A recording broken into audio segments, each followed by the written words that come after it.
एक शहर था। उस शहर में एक अंधी चुड़ैल रहती थी। उस चुड़ैल की दोनों आंखें गायब थी। उसे कुछ भी नहीं दिखता था। मैं जानती हूँ तुम सब यहाँ छिपे हो।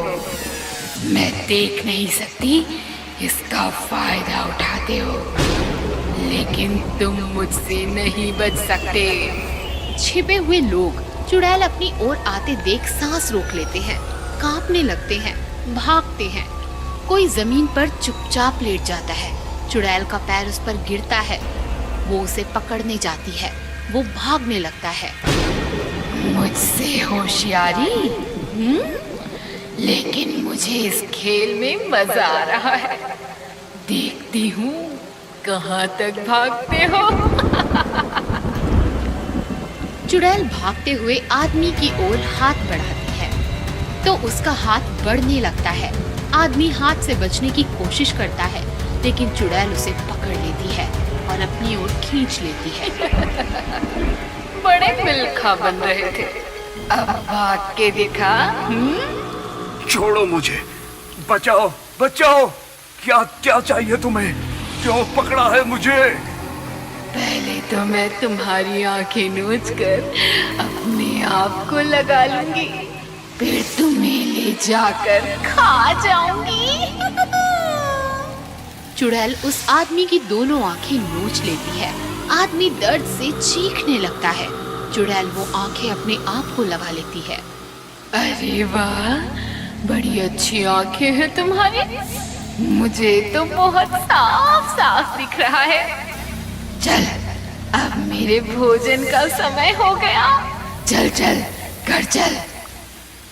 चुड़ैल आदमी को अपनी पीठ पर लादकर घर ले जाती है और उसे खा जाती है। चुड़ैल आंखें लगाकर देख तो पाती थी, लेकिन एक दिक्कत थी। उसकी लगाई आंखें सिर्फ 24 घंटों तक ही काम करती थी। 24 घंटों बाद आंखें खराब हो जाती और चुड़ैल फिर से अंधी हो जाती थी।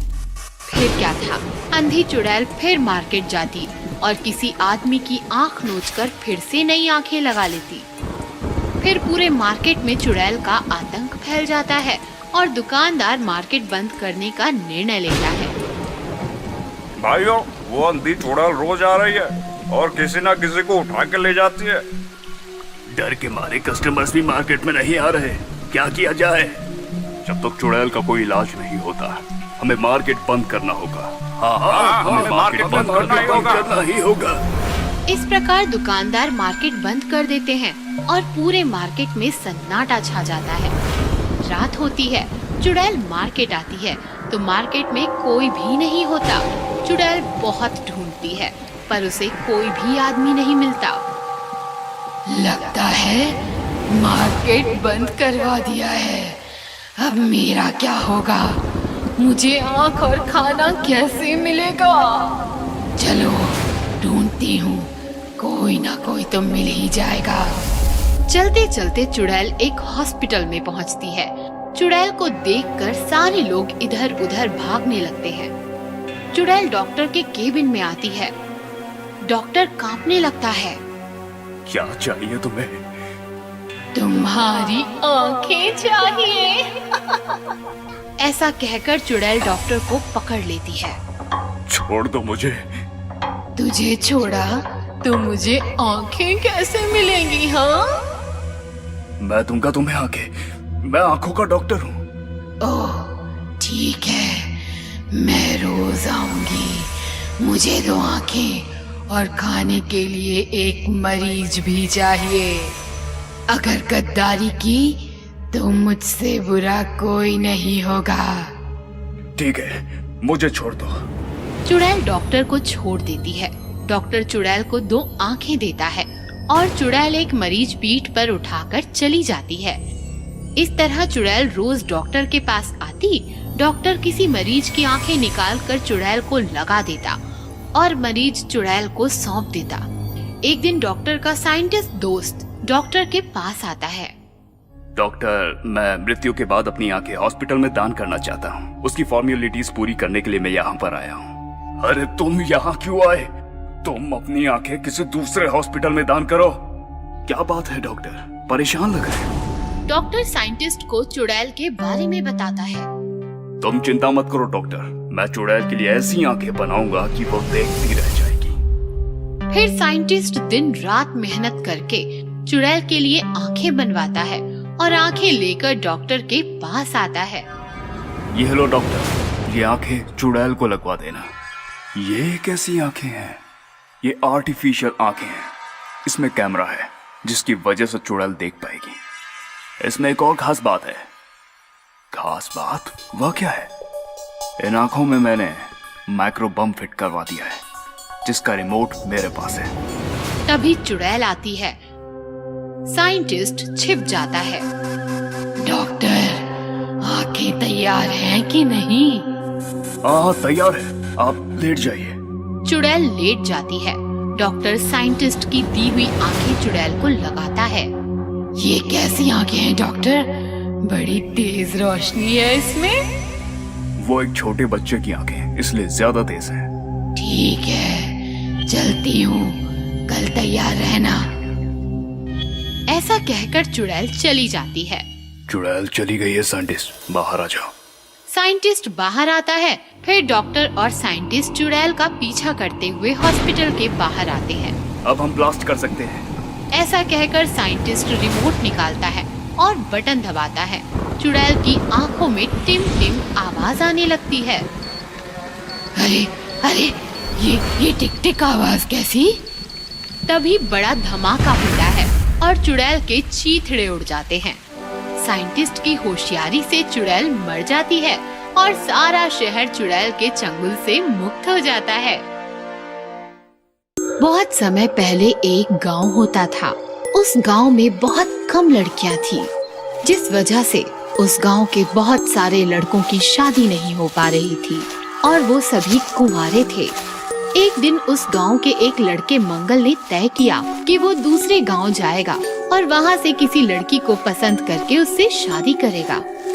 माँ, मैं दूसरे गांव से जल्द ही आपके लिए सुंदर सी बहू लेकर आऊंगा। मंगल दूसरे गांव की तरफ चल दिया। चलते चलते वो एक घने जंगल में जा पहुंचा। अगर मैं पक्के रास्ते से जाऊंगा तो दूसरे गांव पहुंचने में मुझे 2 दिन लग जाएंगे, और अगर मैं जंगल के रास्ते गया तो मैं एक ही दिन में दूसरे गांव पहुंच जाऊंगा।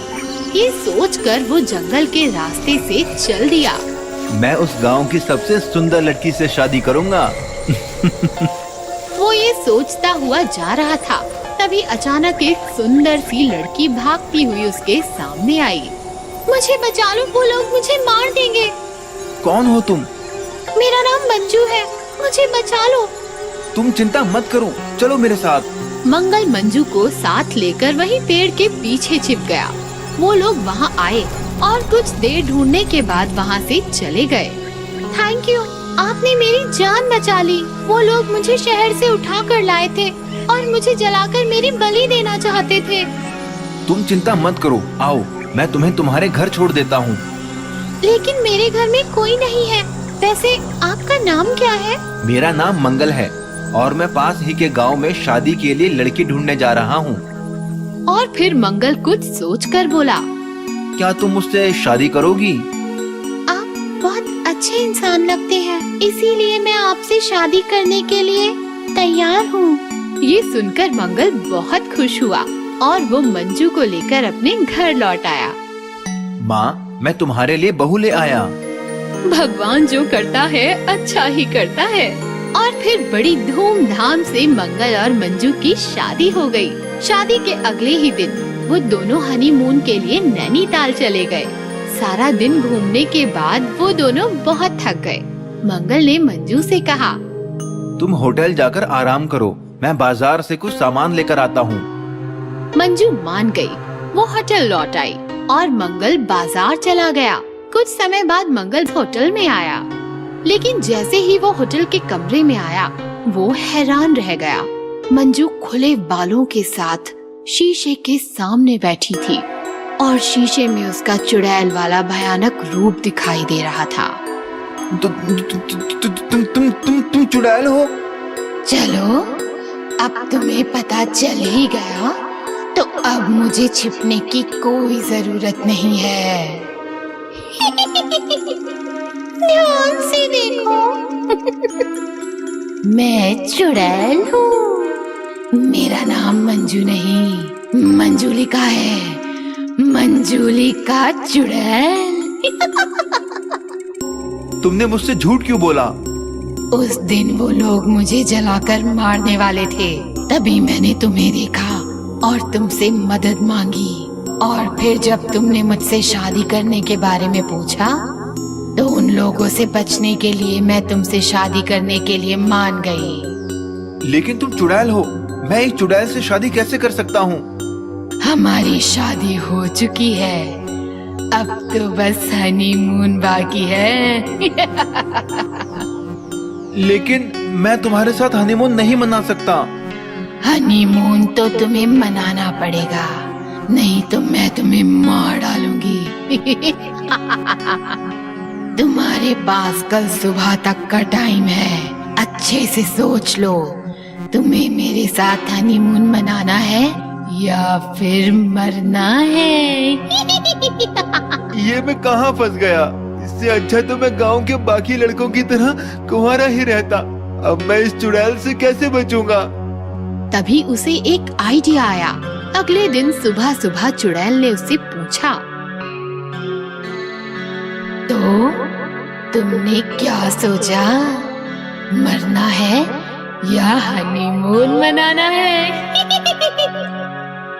मैं तुम्हारे साथ हनीमून मनाने के लिए तैयार हूँ। सच? हाँ। मंगल उसे होटल से दूर एक पहाड़ी पर ले गया और उससे बोला, तुम अपनी आंखें बंद करो, मैं तुम्हारे लिए एक तोहफा लेकर आया हूँ। मुझे तोहफे बहुत अच्छे लगते हैं।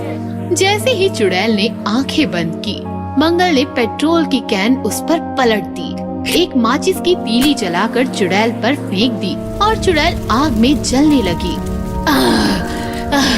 ये तुमने क्या किया? ये क्या किया तुमने? तुम्हें मार दिया।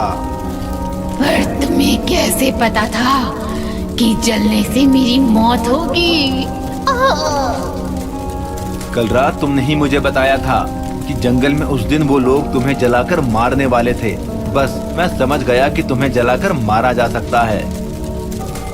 इस तरह मंगल ने चुड़ैल को जलाकर राख कर दिया और चुड़ैल के हनीमून का अंत हो गया। रसोड़े में भूत था। सबको पता है कि रसोड़े में कौन था, लेकिन हमें जो पता है वह किसी को नहीं पता। अब हम आपको जो दिखाने जा रहे हैं वह देखकर आपका दिल दहल जाएगा। दुनिया समझती है भोदी परिवार की 2 बहुएं हैं, आशी और ओपी, पर भोदी परिवार की 3 बहुएं थी। तीसरी का नाम था शकुंतला। कोकिला बहन भोदी का दिकरा रहम भोदी की पहली बीवी थी शकुंतला, जो कोकी बेन का टॉर्चर सह ना पाई और उसने अपने कमरे में फांसी लगाकर आत्महत्या कर ली। भोदी परिवार की इज्जत बचाए रखने के लिए यह बात कभी बाहर ही नहीं आई। फिर कुछ साल बाद भोदी परिवार में 2 बहनें बहू बनकर आईं, आशी और ओपी, और दोनों भी कोकी बेन भोदी के टॉर्चर का शिकार बन गई। रसोड़ा। आशी और ओपी रसोड़े में नाश्ते की तैयारी कर रही थी।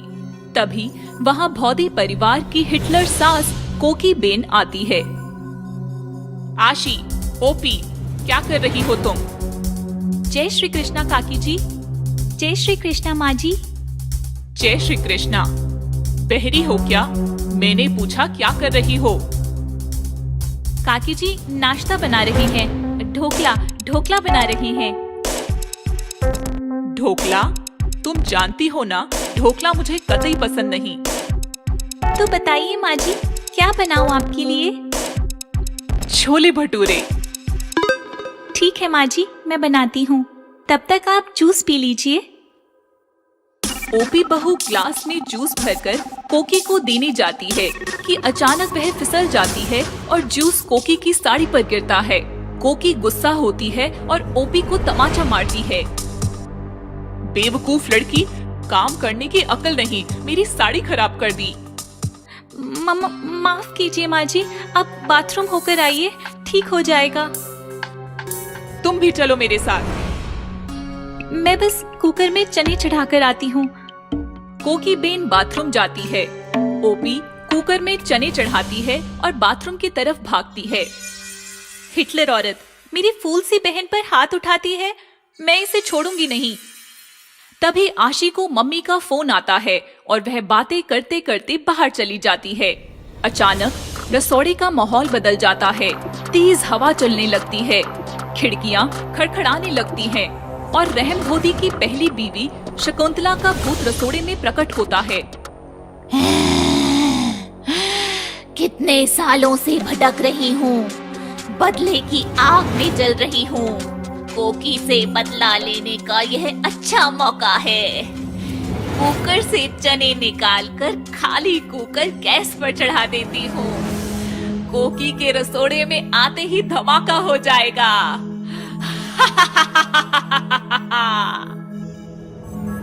ऐसा कहकर शकुंतला का भूत कुकर से चने निकालकर खाली कुकर गैस पर चढ़ा देता है और गायब होता है।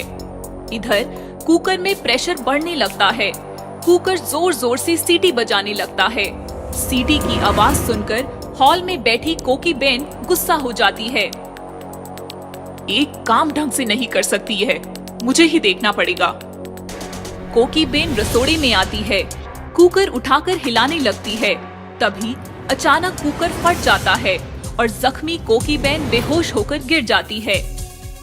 शकुंतला का भूत हंसता है।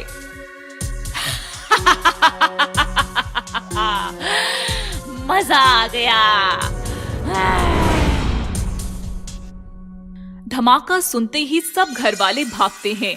कोकी को उठाकर कमरे में लाया जाता है। रहम डॉक्टर को लेकर आता है।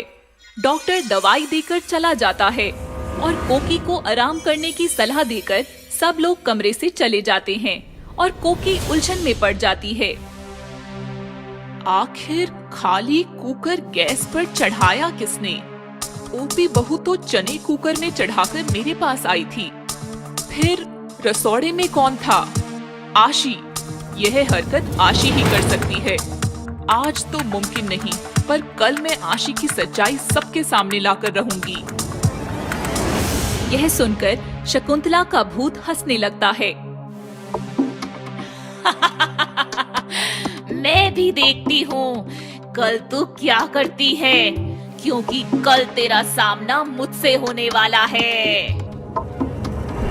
दूसरे दिन जब आशी अपने कमरे में आराम कर रही थी, तब कोकी ओपी को खींचते हुए आशी के कमरे में आती है।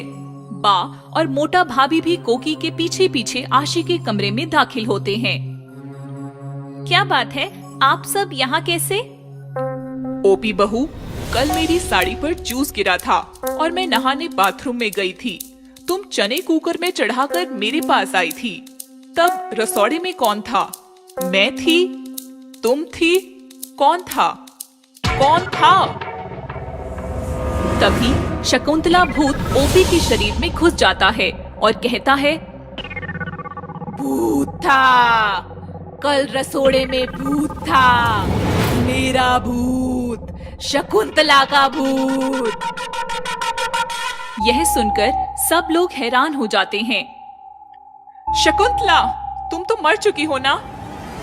हाँ, मर चुकी हूँ, पर तुम्हें सबक सिखाने वापस आई हूँ। तुमने मुझे बहुत टॉर्चर किया था कोकी, पर मैं तुम्हें और किसी पर जुल्म नहीं करने दूंगी। ओह, तो कल खाली कुकर तुमने गैस पर रखा था, मुझे नुकसान पहुंचाने के लिए? तो तुम्हें क्या लगा रसोड़े में राशि थी?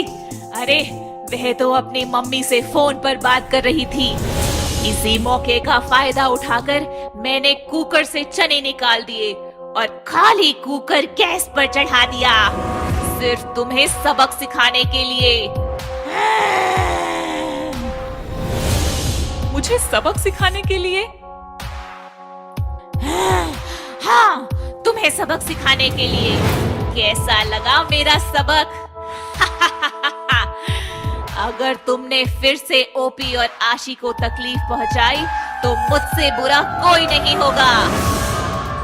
और अगर 2 मिनट के अंदर तू यहाँ से नहीं गई तो मुझसे बुरा कोई नहीं होगा। नहीं जाऊंगी। क्या करेगी तू? नहीं जाएगी? रुक, रहम दिख रहा। रहम का नाम सुनते ही शकुंतला का भूत बुरी तरह डर जाता है, कांपने लगता है और ओपी का शरीर छोड़कर 2 सेकंड में ही भाग जाता है। ओपी जोर से झटका खाती है और होश में आती है। माँ जी, यह मुझे क्या हो गया था? क्या किसी भूत ने वश किया था मुझे? हाँ, तुम दोनों को भूत ने वश किया है और वह भूत है काम चोरी का भूत। आइंदा किसी भूत के बहकावे में आकर मुझसे पंगा लेने की कोशिश की तो मुझसे बुरा कोई नहीं होगा, समझी गए हो? जी काकी जी। तो खड़ी क्या हो, लग जाओ काम पर, भागो रसोड़े में। आशी और ओपी रसोड़े भागती हैं और काम पर लग जाती हैं। शकुंतला का भूत भी सदा सदा के लिए भाग जाता है और कोकी बहन भोदी का टॉर्चर फिर से शुरू हो जाता है। भूतनी आंटी पार्ट 2। एक छोटा सा शहर था। शहर में थी एक कॉलोनी, नाम था भूतनवाड़ी। भूतनवाड़ी कॉलोनी की हर माँ डर के साए में जीती थी, क्योंकि भूतनवाड़ी के एक घर में एक बूढ़ी भूतनी जंगल से रहने आई थी, जो कॉलोनी के छोटे छोटे बच्चों को पकड़कर सताती थी और उन्हें खा जाती थी। भूतनी बूढ़ी थी लेकिन काले जादू में माहिर थी। वो किसी खूबसूरत आंटी का रूप ले लेती और मैदान में खेल रहे बच्चों के पास जाकर उन्हें बहला फुसलाकर अपने घर ले आती और फिर मार देती। चल बेटा, मेरे घर चल, मैं तुम्हें रबड़ी खिलाती हूँ। बच्चा भी भूतनी की बातों में आ जाता और आंटी बनी भूतनी की उंगली पकड़कर उसके साथ चलने लगता। अपने घर में कदम रखते ही अचानक भूतनी का रूप बदल जाता और वो अपने असली रूप में आ जाती, जिसे देखकर बच्चा डर जाता। मम्मी बचाओ, छोड़ो मुझे, तुम आंटी नहीं भूतनी हो। भूतनी नहीं, भूतनी आंटी। खाने आया था रबड़ी, खुद खाना बन जाएगा। भूतनी आंटी को पप्पी दे दे बेटा, और कितना चिल्लाएगा। नहीं, मैं तुम्हें पप्पी नहीं दूंगा, तुम बहुत गंदी हो, छोड़ो मुझे मम्मी। भक भक ना कर, मेरा भोजन बन, चल। इस प्रकार भूतनी की काली करतूतों से कॉलोनी में हाहाकार मच गया। लोगों ने बूढ़ी भूतनी के पास जाकर उसे काफी समझाया, लेकिन वो नहीं मानी। फिर लोगों ने तंत्र मंत्र का सहारा लिया, तांत्रिकों को उसके घर के सामने बिठाया, लेकिन दुष्ट भूतनी ने अपनी शक्तियों से तांत्रिकों को भी भगा दिया और वो अपनी मनमानी करती रही। इस प्रकार कॉलोनी का नाम भूतनवाड़ी पड़ गया। देखिए, अब इस कॉलोनी में रहना है तो बच्चों को लेकर घर में बंद रहो, नहीं तो कॉलोनी छोड़ दो। बस यही 2 रास्ते बचे हैं बचने के लिए। बेचारे लोग कॉलोनी छोड़कर जाते भी कहां। उन्होंने अपने घर के दरवाजे सदा के लिए बंद कर दिए और डर के साए में जीने लगे।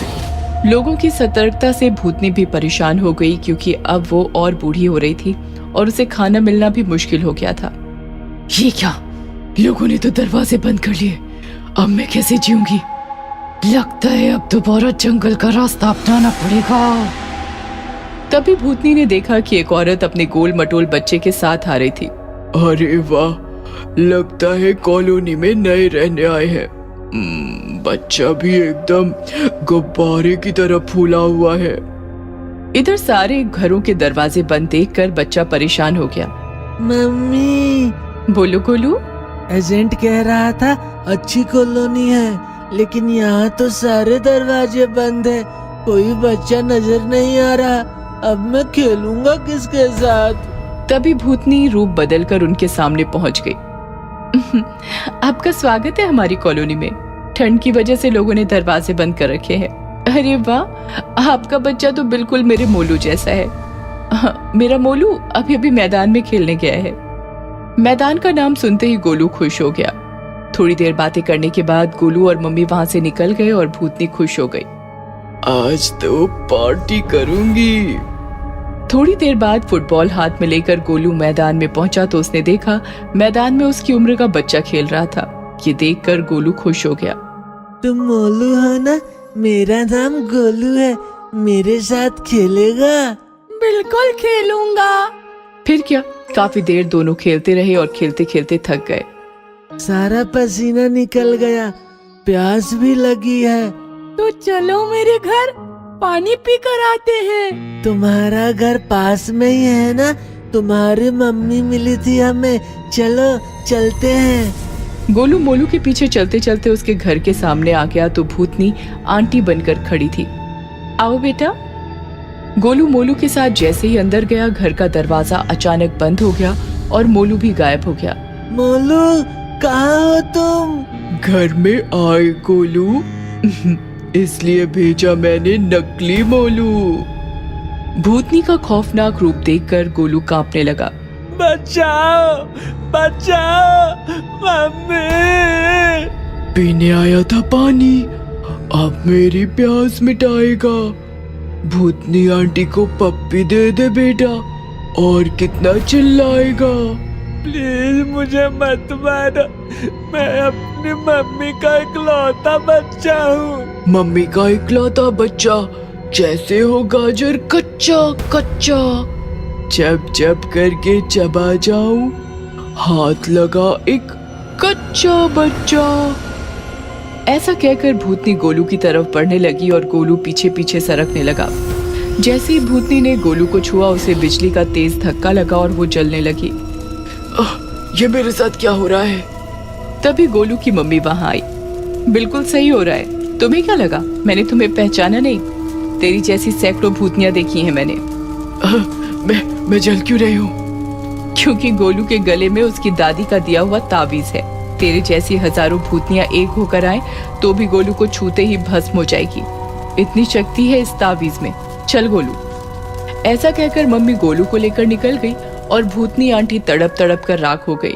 फिर क्या, फिर तो कॉलोनी के सारे दरवाजे गोलू और उसकी मम्मी के स्वागत के लिए खुल गए। भूतिया क्लासमेट। कहानी है पूना की। आयुष पूना के डी.के. पाटिल कॉलेज में फर्स्ट ईयर में पढ़ता था। उसका 12वीं तक का पूरा एजुकेशन भी डी.के. पाटिल कॉलेज से ही हुआ था। आयुष IAS बनना चाहता था और कॉलेज की लाइब्रेरी में दिन रात पढ़ता था। एक दिन आयुष ने लाइब्रेरियन से पूछा, टाइम्स ऑफ इंडिया कहाँ है? मुझे मिल नहीं रहा। शायद कोई लेके गया है। आयुष चौंक गया क्योंकि उसके अलावा टाइम्स ऑफ इंडिया पढ़ने वाला कॉलेज में कोई दूसरा नहीं था। आयुष दूसरा न्यूज़पेपर उठाकर अपनी जगह बैठ गया। तभी उसका ध्यान गया कि उसके साइड में बैठा एक लड़का टाइम्स ऑफ इंडिया पढ़ रहा था। आयुष ने लड़के से पूछा, IAS की तैयारी कर रहे हो? हाँ। क्या नाम है तुम्हारा? मेहुल, फर्स्ट ईयर में पढ़ता हूँ। अरे फिर तो हम क्लासमेट्स हैं। पहले कभी देखा नहीं तुम्हें। 12वीं तक कहाँ थे? इसी कॉलेज में था, मैंने देखा है तुम्हें। क्या बात कर रहे हो यार, मैंने तो तुम्हें कभी नहीं देखा। इस प्रकार दोनों बातें करते गए और जल्द ही अच्छे दोस्त बन गए। फिर दोनों रोज दिन रात एक साथ लाइब्रेरी में पढ़ने लगे। एक दिन आयुष कॉलेज कैंटीन में अपने दोस्त नेहा और वरुण के साथ था। क्या लाइब्रेरी में दिन रात पढ़ाई करते हो? अकेले बोर नहीं होते? मैं अकेला थोड़ी रहता हूँ, मेहुल भी तो रहता है। कौन मेहुल? अरे वो जो मेरे बगल में बैठता है, अपना क्लासमेट है, मेरे साथ हर लेक्चर अटेंड करता है। मैंने तो तुम्हारे साथ कभी किसी मेहुल को नहीं देखा। क्या कह रही हो? रुको, मैं अभी उसे यहाँ बुलाता हूँ। आयुष ने मेहुल को कॉल लगाया तो मेहुल का मोबाइल स्विच ऑफ था।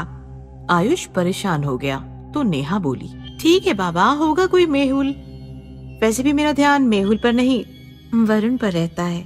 ऐसा कहकर नेहा वरुण से लिपट गई और आयुष भी फ्री हो गया। एक रात आयुष और मेहुल लाइब्रेरी में पढ़ाई कर रहे थे। रात बहुत हो चुकी थी। लाइब्रेरियन को नींद आ गई और उसने आयुष से कहा, भाई आयुष, अब लाइब्रेरी तुम ही संभालो, मैं चला। तुम्हारा हो जाए तो नीचे चपरासी को ताला लगाने को बोल देना। लाइब्रेरियन चला गया और आयुष मेहुल के साथ फिर से किताब में खो गया। पढ़ते पढ़ते अचानक आयुष का ध्यान मेहुल की किताब पर पड़ा तो वो चौंक गया क्योंकि वो किताब बिल्कुल कोरी थी। आयुष ने मेहुल की किताब छीन ली और उसके पन्ने पलटे तो किताब में एक भी अक्षर नहीं था। किताब पूरी कोरी है और तुम 2 महीनों से यही किताब पकड़े बैठे हो। चक्कर क्या है भाई? ऐसा कहकर आयुष ने अपने बगल में देखा तो मेहुल वहां था ही नहीं। ये देखकर आयुष काफी डर गया। मेहुल कहाँ गायब हो गया? नेहा भी कह रही थी उसने मेहुल को कभी देखा नहीं। लाइब्रेरियन भी लाइब्रेरी की जिम्मेदारी मुझे दे गया। वो मेहुल को भी तो दे सकता था। क्या इन लोगों ने मेहुल को कभी देखा ही नहीं? क्या मेहुल सच में नहीं है? ये किताब, ये मेहुल का गायब होना, ये सब क्या है? अचानक लाइब्रेरी की सारी लाइट चली गई और आयुष और ज्यादा डर गया। उसने अपनी आंखें बंद कर ली और लाइट का वेट करने लगा। अचानक लाइट आ गई। आयुष खुश हो गया।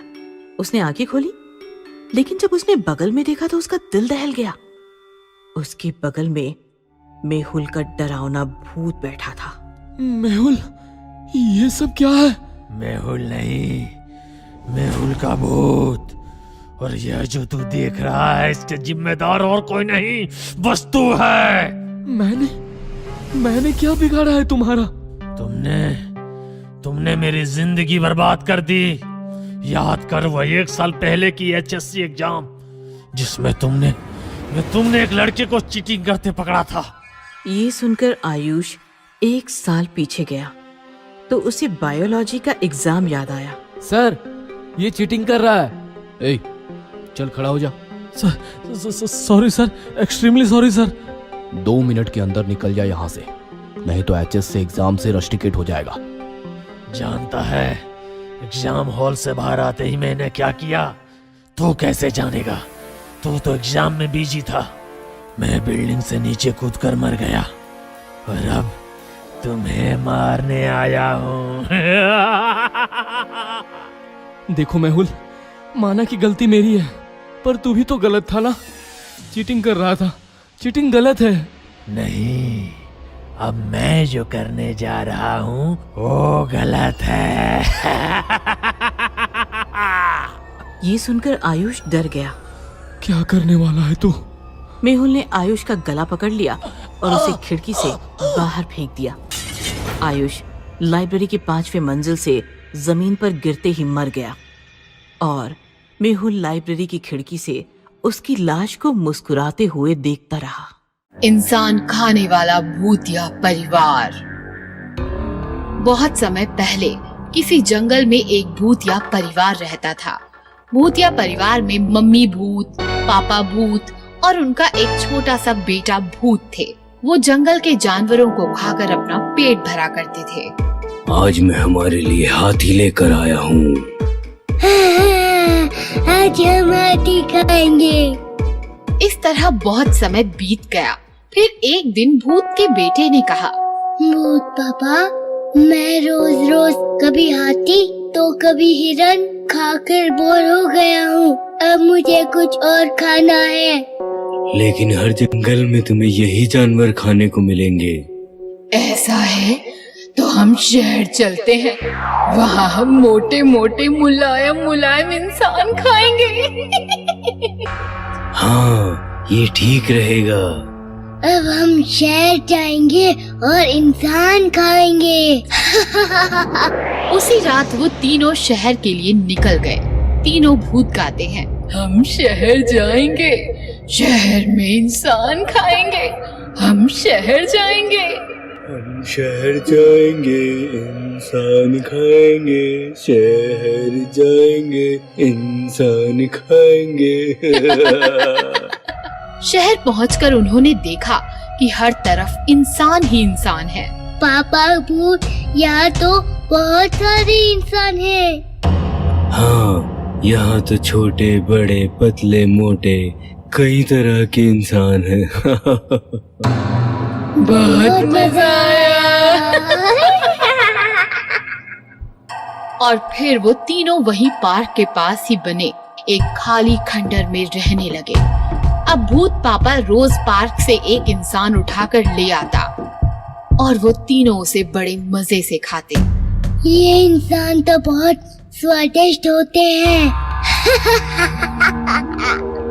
पेट भर कर खाओ भूत बेटे, क्योंकि शहरों में इंसान कभी खत्म नहीं होते।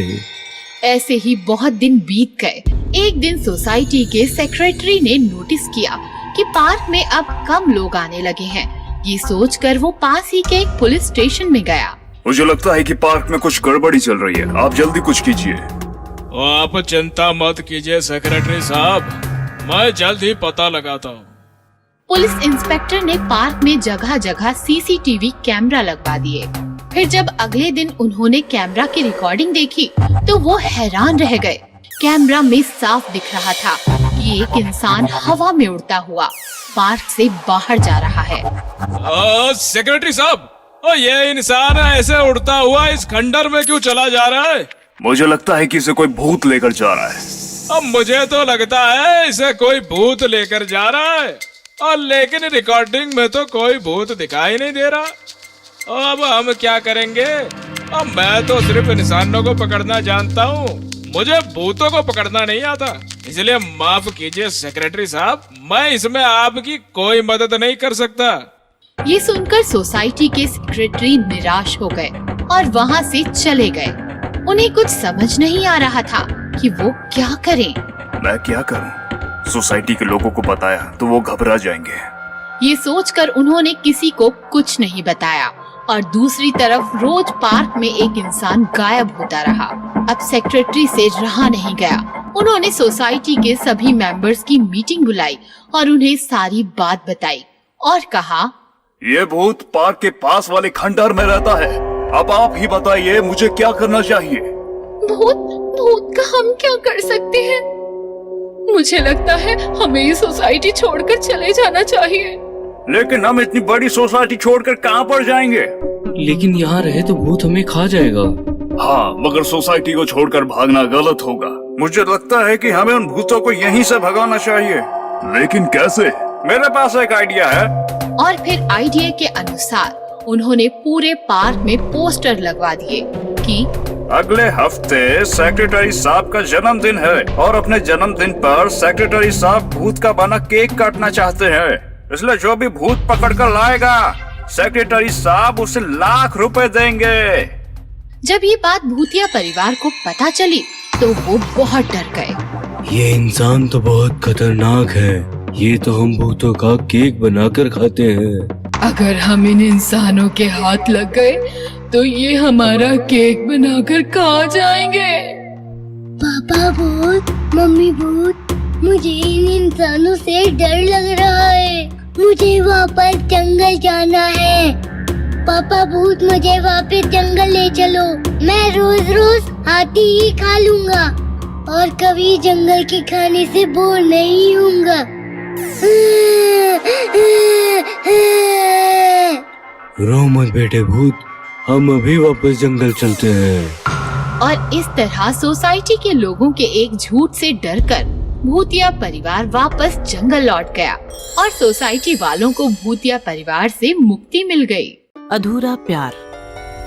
रश्मि कौशिक से पागलों की तरह प्यार करती थी, लेकिन कौशिक रश्मि से उतनी मोहब्बत नहीं करता था। रश्मि, माना कि मैं तुम्हारा पहला प्यार हूँ, लेकिन मेरा पहला प्यार चित्रा है और वो मेरे पास लौट आई है। अब मैं तुम्हें छोड़कर उसके पास जाना चाहता हूँ, मुझे जाने दो। नहीं, मैं हमारी लव स्टोरी अधूरी नहीं रहने दूंगी। इसे पूरा होना ही होगा।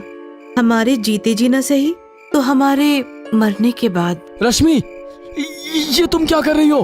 कौशिक कुछ समझ पाता उससे पहले ही रश्मि ने ब्लेड निकालकर कौशिक के हाथों पर वार किया और उसकी नस काट दी। उसके तुरंत बाद उसने ब्लेड से अपनी खुद की नस भी काट ली।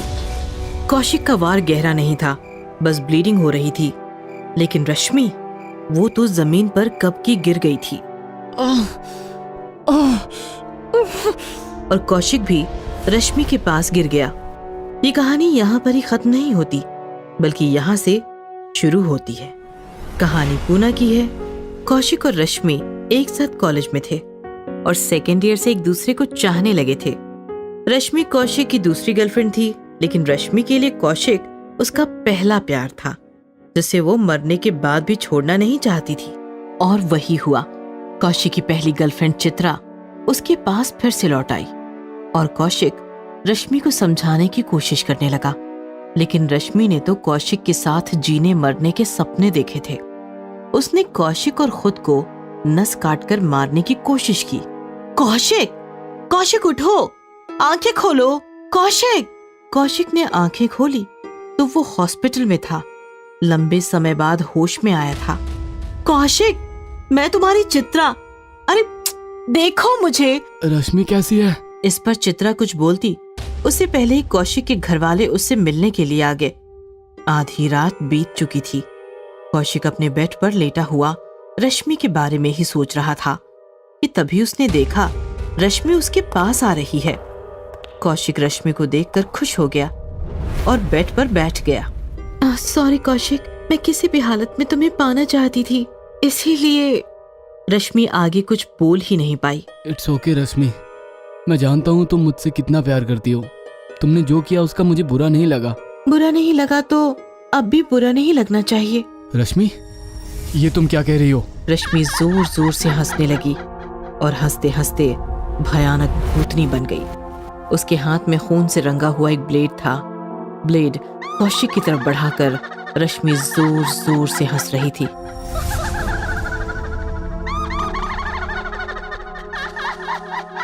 रश्मि नहीं, रश्मि नहीं, प्लीज रश्मि। मेरे साथ चलो कौशिक, मैं तुम्हारे बिना नहीं रह पाऊंगी, तुम्हें साथ लेकर ही जाऊंगी। नहीं रश्मि, रश्मि नहीं। कौशिक ने अपनी आंखें बंद कर ली और वो चिल्लाता रहा, कौशिक, कौशिक, संभालो खुद को, रश्मि मर चुकी है। कौशिक, रश्मि मर चुकी है। कौशिक ने आंखें खोली तो सामने रश्मि नहीं चित्रा थी। बार बार एक ही बात दोहरा रही थी, रश्मि मर चुकी है कौशिक, उसका अंतिम संस्कार तक हो चुका है। डरो मत कौशिक, डरो मत, संभालो खुद को। कौशिक, तुम खुद को संभालो। कौशिक रोने लगा और चित्रा के गले लग गया। ये घटना कौशिक के साथ हर रोज हो रही थी। कौशिक के अकेलेपन का फायदा उठाकर रश्मि का भूत हर रोज ब्लेड लेकर उसके पास आ रहा था और उसे जान से मारने की कोशिश कर रहा। कौशिक, कौशिक, मेरे साथ चलो, मैं अकेली नहीं जाऊंगी। कौशिक, तुम भी मेरे साथ चलो। लेकिन रश्मि कुछ करती उससे पहले ही चित्रा पहुंच जाती है और फिर रश्मि का भूत गायब हो जाता है। कौशिक को समझ नहीं आ रहा था कि वो उसका वहम है या फिर सच में मरी हुई रश्मि का कोई भूत है जो उसे मारना चाहता है। कौशिक ने डॉक्टर से बात की तो डॉक्टर बोले, देखिए, मेडिसिन और मानसिक थकावट की वजह से आपको वहम हो रहे हैं। लेकिन कौशिक कोई रिस्क नहीं लेना चाहता था। उसने चित्रा को अपने पास ही रुकने को कहा तो चित्रा बोली, मैं नहीं रुक सकती कौशिक, मुझे और भी कई काम है और तुम्हें डरने की जरूरत नहीं है, तुम्हारे घर वाले भी तो हैं यहाँ। और डोंट वरी, डिस्चार्ज के बाद मैं तुम्हें घर ले जाऊंगी। काम? ऐसे कौन से काम है जो मुझसे भी ज्यादा इम्पोर्टेंट है? लेकिन चित्रा बिना जवाब दिए ही निकल गई। ऐसे ही दिन बीतते चले गए और एक दिन कौशिक को हॉस्पिटल से डिस्चार्ज मिल गया। चित्रा ने कौशिक को कार में बिठाया और वो निकल पड़ी। कौशिक ने नोटिस किया कि कार शहर छोड़कर पहाड़ी की तरफ निकली है। चित्रा, तुम मुझे कहाँ ले जा रही हो? मारने के लिए। कौशिक इस पर कुछ बोल पाता उससे पहले ही चित्रा हंसने लगी और हंसते हंसते भयानक भूतनी बन गई।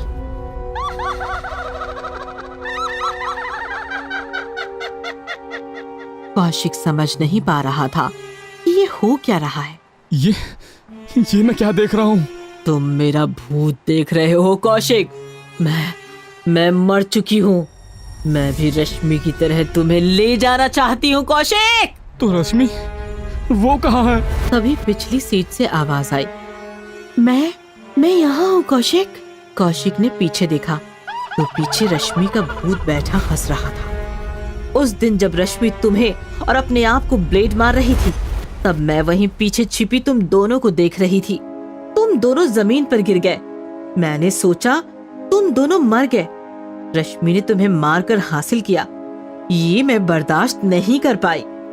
रश्मि से तुम्हें छीनने के लिए मैंने वही ब्लेड उठाकर अपनी भी नस काट ली। लेकिन अफसोस, रश्मि और मैं तो वहीं मर गए, लेकिन तुम मरे नहीं। सिर्फ बेहोश थे। तुम्हें हॉस्पिटल लाया गया और तुम बच गए। मैंने तुम्हें मारने की बहुत कोशिश की, लेकिन चित्रा की वजह से नाकाम रही। आखिर मुझे चित्रा के साथ एक डील करनी पड़ी। कौन सी डील? यही कि आपसी झगड़ा भुलाकर तुम्हें एक साथ मारेंगे और तुम्हारे मरने के बाद फैसला करेंगे कि किसे तुम्हारा प्यार मिलेगा और किसका प्यार मरने के बाद भी अधूरा रहेगा। ये सुनकर कौशिक के होश उड़ गए। वो जोर जोर से चिल्लाने लगा, मुझे मरना नहीं है, मत मारो मुझे मरना नहीं है, मुझे मत मारो। लेकिन कौशिक ज्यादा देर चीख नहीं पाया।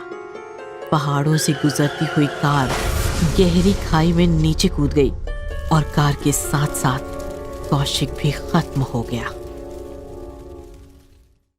पुरानी हवेली। आजमगढ़ में 400 साल पुरानी एक हवेली थी। लोग उसे अंग्रेजों के जमाने वाली हवेली कह के पुकारते थे। हवेली काफी पुरानी और सुनसान थी, इसीलिए कोई भी उस हवेली की तरफ नहीं जाता। बस आजमगढ़ के नशेड़ी, गंजेड़ी और बेवड़े लोग उस हवेली में दिन रात पड़े रहते थे, हंगामा करते थे। राजू दादा, कोई अंग्रेज अधिकारी इस हवेली में अपनी आइटम लेकर आया था, सच था क्या? भाई बोतल कसम, मेरे दादा ने बताया था। क्या औरत थी भाई वो, अरे आग थी आग, अरे मानो कपड़े में लिपटा सोना। जॉर्ज नाम का कोई अंग्रेज लेकर आया था उसे। दोनों प्यार करते थे, काफी दिन दोनों साथ रहे। फिर किसी काम से जॉर्ज को जाना पड़ा और वो वापिस ही नहीं आया। फिर उस लड़की का क्या हुआ? उसका क्या होना था है? कुछ दिन ऐसे ही हवेली में शराब पीकर पड़ी रही और फिर रोने लगी। गांव में आधी रात में घूमती थी भाई उसकी आवाज। तो क्या लोगों ने उसकी मदद नहीं की? अरे फटती थी लोगों की अंग्रेजों से। हवेली की परछाई में भी खड़ा नहीं रहता था कोई। ओ, फिर आगे क्या हुआ? अबे होना क्या था, नशे में पागलों की तरह चीखती चिल्लाती रही और फिर अचानक एक दिन उसकी आवाज ही शांत हो गई। वो क्यों? अबे हमारे जैसे आवारा लड़कों ने उसकी हालत का फायदा उठाया। अमावस की रात देखकर 4-5 हवेली के अंदर घुसे और उसकी इज्जत लूटकर उसे मारकर हवेली में दफना कर चले गए। तब से ये हवेली सुनी पड़ी है, ना जॉर्ज आया ना दूसरा कोई और। कहानी और शराब के प्रभाव से राजू के पंटर डर गए। रात भी काफी हो गई थी, अंधेरा था। छोटू ने माचिस जलाई, तभी कोई पीछे से आया और फूंक मारकर चला गया। ये फूंक किसने मारी? अबे फूंक कौन मारेगा, हवा से बुझ गई होगी। साला गिलास नहीं दिख रहा है ठीक से। छोटू ने फिर से माचिस जलाई। रोशनी में उसने देखा कि राजू के पीछे कोई लड़की बैठी उसकी तरफ देखकर हंस रही थी। कौन है? अबे कहाँ? अरे राजू दादा के पीछे। मेरे पीछे? हैं? राजू ने पीछे मुड़कर देखा तो पीछे कोई नहीं था, लेकिन जैसे ही उसने सामने देखा उसके सामने एक लड़की का चेहरा आ गया।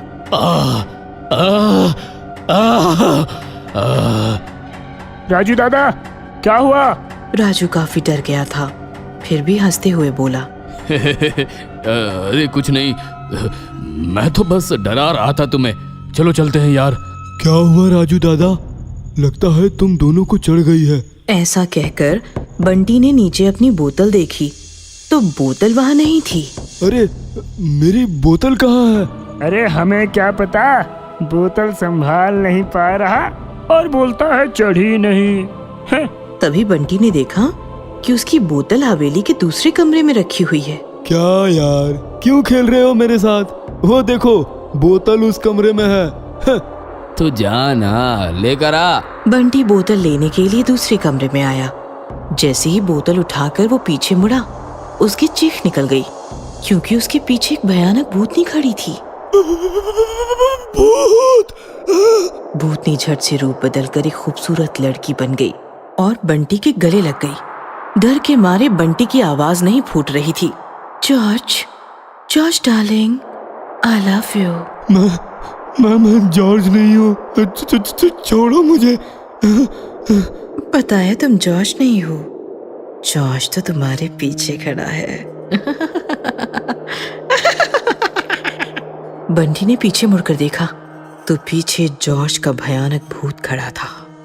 बंटी चीख पाता उससे पहले ही जॉर्ज का भूत बंटी के शरीर में घुस गया और बंटी लड़की की तरफ देखकर मुस्कुराया। लड़की भी मुस्कुराते हुए भयानक भूतनी बन गई और फिर गायब हो गई। इधर राजू और छोटू बंटी को पुकार रहे थे। ए बंटी आना, ए बंटी बोतल मिली क्या रे? ए बंटी। लगता है बंटी वही बोतल के साथ लुढ़क गया। तभी बंटी बोतल लेकर आया। उसकी आंखें, उसका रवैया, सब कुछ बदल चुका था। बैठ बंटी। बंटी, तू हमको पागल समझता है? हाँ क्या रे साला, मैंने तुमको ये कहानी क्या सुनाई, तुम लोग मुझे ही बनाने लगे। ये माचिस बुझाकर बोलता है किसने बुझाई, तू बोतल उधर रख कर आया और फिर बोलता है बोतल किसने छिपाई। सब नौटंकी है साला। राजू दादा, झिलमिल की इज्जत लूट कर उसे दफना दिया उन लोगों ने। उसी रात जॉर्ज लौट कर आया और उसने झिलमिल को हवेली में दफनाया हुआ पाया। वह सह ना सका और उसने भी झिलमिल के साथ गाड़ लिया खुद को। अबे क्या बक रहा है? कौन झिलमिल? वही लड़की जिसे जॉर्ज हवेली में लेकर आया था। ये सुनकर राजू और छोटू जोर जोर से हंसने लगे। ए बंटी, माल फूक के आया क्या है?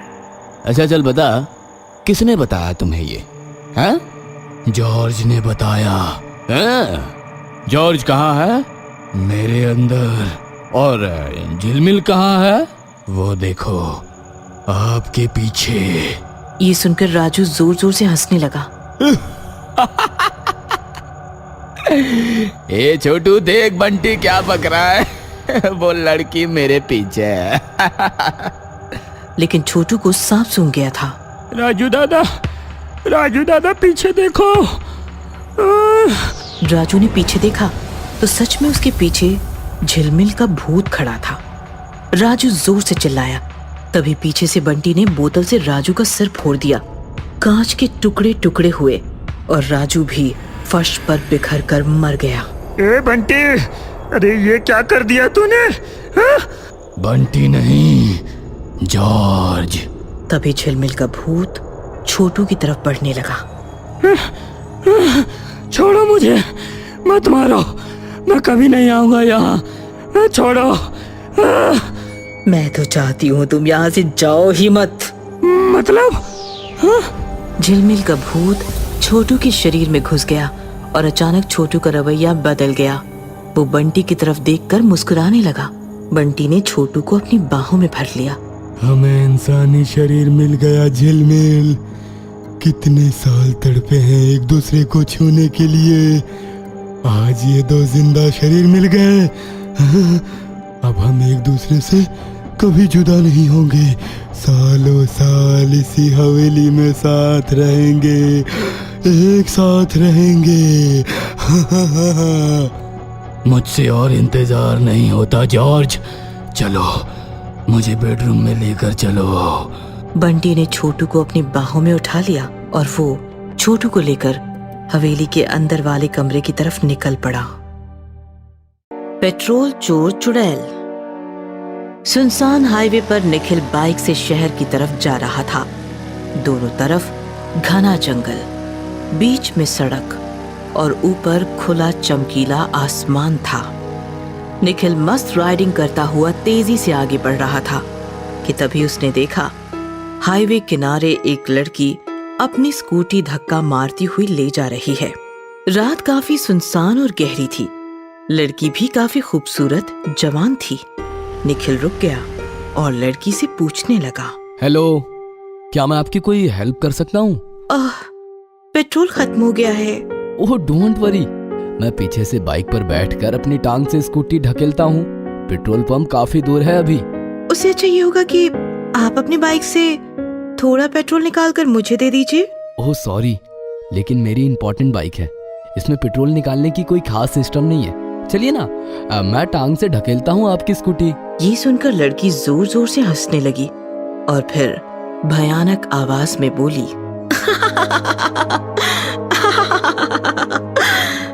इससे अच्छा तो मैं तुम्हारी बाइक छीन कर जंगल ले जाऊं, जैसे उस अंकल से ये स्कूटी छीनी। तो तुम मुझे डराने के लिए ऐसा कह रही हो ना? ये सुनकर लड़की फिर से हंसने लगी और हंसते हंसते भयानक चुड़ैल बन गई।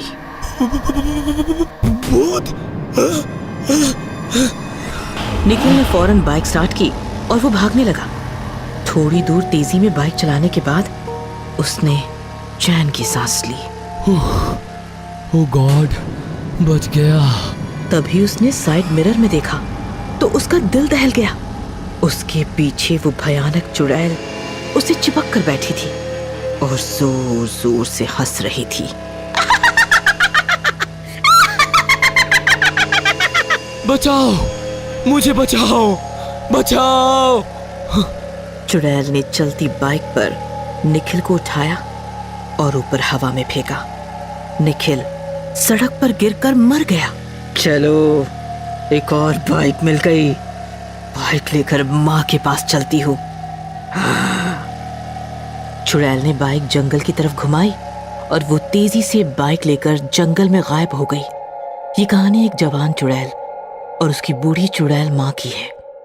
दोनों चुड़ैल माँ बेटी पहले शहर में रहती थीं, लेकिन उनकी हरकतें काफी अजीब थीं। चुड़ैल की माँ लोगों के घरों में घुसकर दीवारों पर चिपकी छिपकलियां निकालकर उन्हें खा जाती थी और बेटी के टिफिन में भी काफी सारी छिपकलियां भर कर देती थी।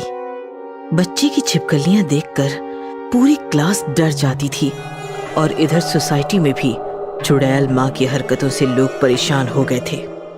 इसीलिए चुड़ैल बेटी को स्कूल से और दोनों माँ बेटियों को सोसाइटी से निकाल दिया गया और दोनों चुड़ैल जंगल आकर एक गुफा में रहने लगी। चुड़ैल बेटी, अब ये जंगल ही हमारा घर है। लेकिन माँ, यहाँ तो मेरे साथ खेलने के लिए कोई नहीं है। किसने कहा? यहाँ तुम्हारे साथ खेलने के लिए जंगली बिल्लियाँ और चमगादड़ हैं। उनके साथ खेल। फिर जंगली बिल्लियाँ और चमगादड़ों के साथ खेल खेल कर माँ ने बनाया हुआ जानवरों का खाना खाकर चुड़ैल बेटी बड़ी होने लगी और उसकी चुड़ैल माँ और ज्यादा बूढ़ी होती चली गई। एक दिन बूढ़ी चुड़ैल काफी बीमार थी। चुड़ैल बेटी ने उसका काफी इलाज किया, फिर भी उसकी तबीयत ठिकाने पर ना आई।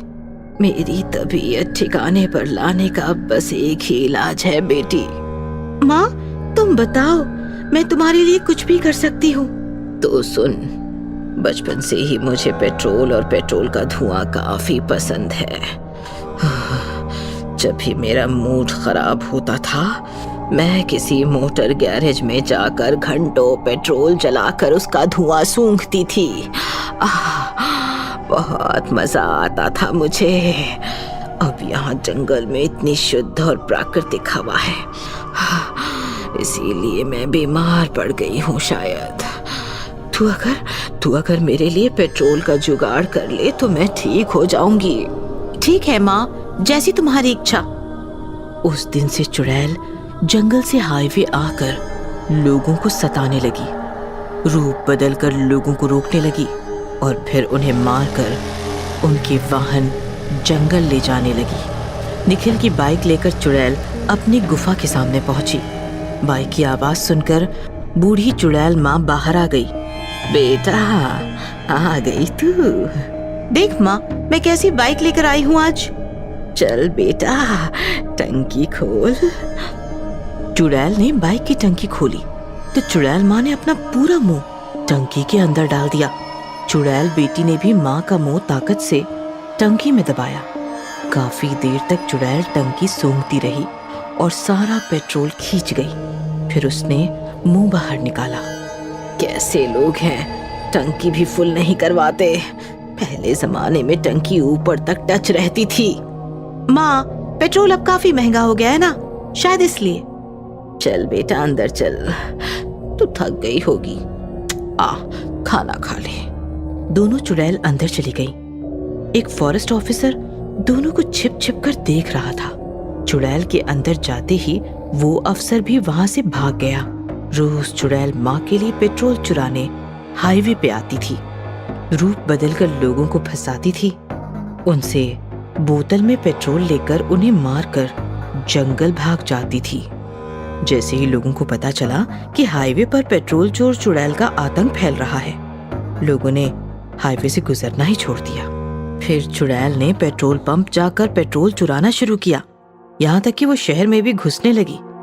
सोसाइटीज की पार्किंग में जाकर वाहनों से पेट्रोल चुराने लगी। लोग सुबह बाइक स्टार्ट करते तो बाइक स्टार्ट ही नहीं होती थी। अरे ये क्या, पेट्रोल खत्म, कल ही तो डाला था 100 का। हे भगवान, इधर चुड़ैल और इधर सरकार, आम आदमी जिए तो कैसे। लोग पेट्रोल चोर चुड़ैल की वजह से परेशान हो गए थे। पुलिस कमिश्नर भी चिंतित थे। एक दिन फॉरेस्ट ऑफिसर पुलिस कमिश्नर से मिलने गए और उन्होंने कमिश्नर को वो सब कुछ बता दिया जो उन्होंने देखा था। ओह, तो वो जंगल में रहती है। एक दिन चुड़ैल पेट्रोल के लिए हाईवे पर भटक रही थी। तभी उसने देखा एक पेट्रोल का टैंकर हाईवे से आ रहा था। पेट्रोल का टैंकर, इसे पेट्रोल पंप जाने से पहले ही चुरा लेती हूँ, लेकिन इसे कैसे रोकूं? तभी टैंकर अपने आप रुक गया और ड्राइवर पेशाब करने के लिए नीचे उतरा। ड्राइवर के दूर जाते ही चुड़ैल टैंकर पर चढ़ गई और ढक्कन खोलकर अंदर पेट्रोल देखने लगी। अरे, इसमें तो गहरा अंधेरा है। अब पता कैसे चलेगा पेट्रोल है भी या नहीं? एक काम करती हूँ, उतर कर देखती हूँ। चुड़ैल टैंकर के अंदर गई। जैसे ही वो अंदर उतरी, फॉरेस्ट अफसर ने फौरन टैंकर में माचिस की जलती तिल्ली फेंकी। धम से धमाका हुआ और टैंकर के साथ साथ चुड़ैल के भी चिथड़े उड़ गए। इस प्रकार पेट्रोल चोर चुड़ैल खत्म हो गई और पेट्रोल का इंतजार करते करते गुफा में बैठी उसकी बूढ़ी चुड़ैल माँ भी तड़प तड़प कर खत्म हो गई।